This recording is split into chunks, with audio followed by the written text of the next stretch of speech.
stavano tentando di applaudire ma erano troppo pochi, loro non hanno applaudito online. Adesso sì, adesso sì. Oh, dunque. Ma state ballando in piazza? Io non vi vedo, siete da lontano. Com'è la situazione? Questo è tosto da ballare! Sì, sono solo qui davanti che non ballano. Vabbè, pazienza. Come mai tu non balli? Allora, vediamo se no, magari con questo ballo è un rituale molto interessante di Oliena, di questo gruppo che si chiama Sugologone, quindi subito abbiamo questo luogo di riferimento, la fonte carsica, quindi un patrimonio vero e proprio di questo luogo, ed ecco le donne con questi preziosissimi scialli e gli uomini che con loro avranno modo di interpretare questo rito del ballo Durdurinu, accompagnato dalla voce del canto monodico a cappella. Semplicemente lo strumento della voce maschile darà ritmi e tempi per l'esecuzione del ballo rituale di Oliena con il gruppo Sugologone e la voce di Cosimo Lippi.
e se stato onesta che manera la promessa recreo senza fa non credas che sia proinga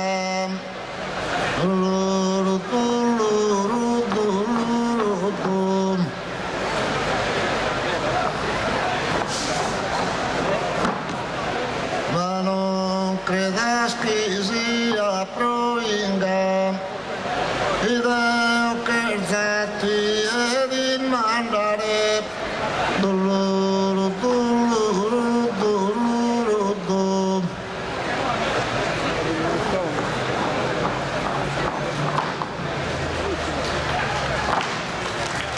Grazie.